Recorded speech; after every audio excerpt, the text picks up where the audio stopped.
السلام علیکم وبرکاتہ۔ آج کی تعلیم قرآن و حدیث کی روشنی میں 28 شعبان المعظم نمبر 1 اسلامی تاریخ۔ حضرت ام ہانی بنت ابی طالب رضی اللہ عنہ۔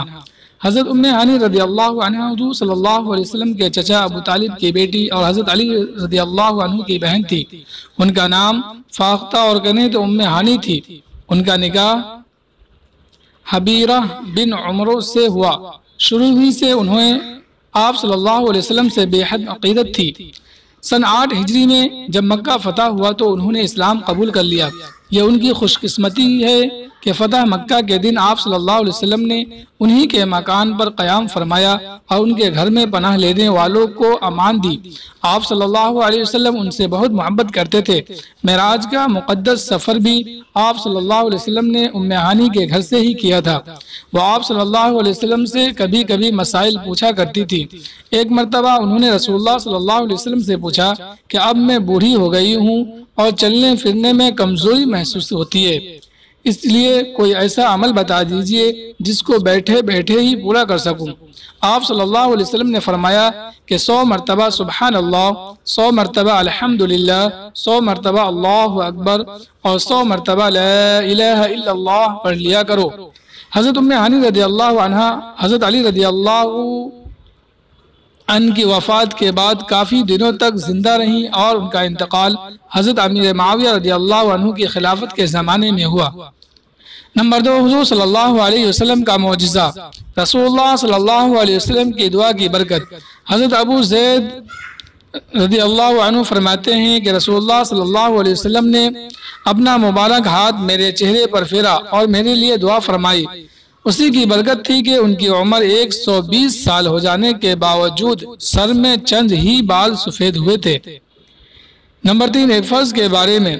ہر مسلمان پر روزہ رکھنا فرض ہے۔ قرآن میں اللہ تعالیٰ فرماتا ہے تم میں سے جو شخص رمضان کے مہینے کو پائے تو اس کو ضرور روزہ رکھنا چاہیے۔ نمبر 4 ایک سنت کے بارے میں۔ رمضان کا مہینہ آئے تو یہ دعا پڑھے۔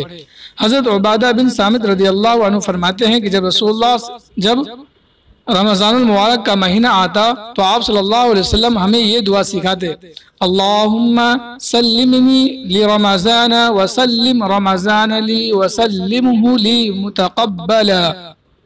ترجمہ: اے اللہ رمضان کے روزوں کے لیے مجھے صحت و سلامتی عطا فرما اور رمضان کو میرے لیے سلامتی کا مہینہ بنا اور اس مہینے میں کیے جانے والے میرے اعمال کو قبول فرما۔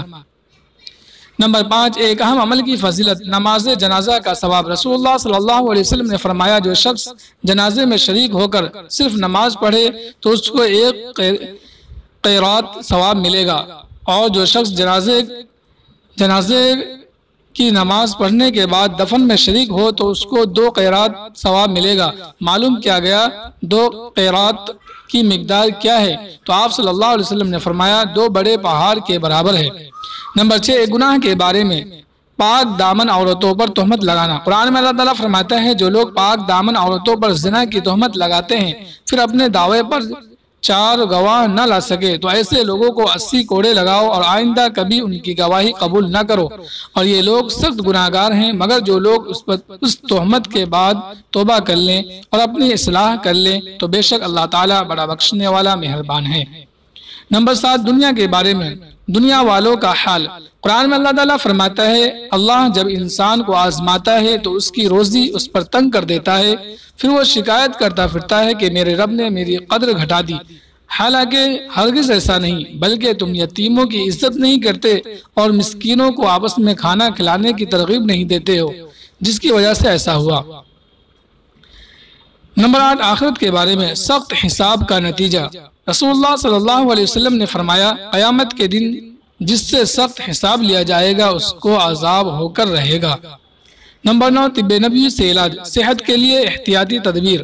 حضرت ابن عباس رضی اللہ عنہ فرماتے ہیں کہ رسول اللہ صلی اللہ علیہ وسلم کھانے پینے کی چیزوں میں پھونک نہیں مارتے تھے اور نہ برتن میں سانس لیتے تھے۔ فائدہ۔ اتباع کہتے ہیں کہ جو ہوا سانس کے ذریعے باہر نکلتی ہے اس میں مرض کے اعتبار سے لاکھوں جراثیم ہوتے ہیں۔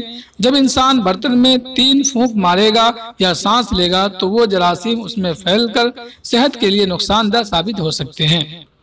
نمبر 10 نبی صلی اللہ علیہ وسلم کی نصیحت۔ رسول اللہ صلی اللہ علیہ وسلم نے فرمایا تہجد ضرور پڑھا کرو، اگرچہ اتنی ہی دیر کے لیے ہو جتنی دیر میں بکری کا دودھ دہا جاتا ہے، اور جو نماز بھی عشاء کے بعد پڑھی جائے وہ تہجد میں شامل ہے۔ اللہ ہمیں ان باتوں پہ عمل کی توفیق عطا فرمائے۔ آخر میں آپ سے درخواست ہے کہ اگر آپ نے ابھی تک صوت الاسلام چینل کو سبسکرائب نہیں کیا ہے تو سبسکرائب کر لے اور اپنے دوست احباب کو ضرور شیئر کر دے۔ شکریہ۔ السلام علیکم ورحمۃ اللہ وبرکاتہ۔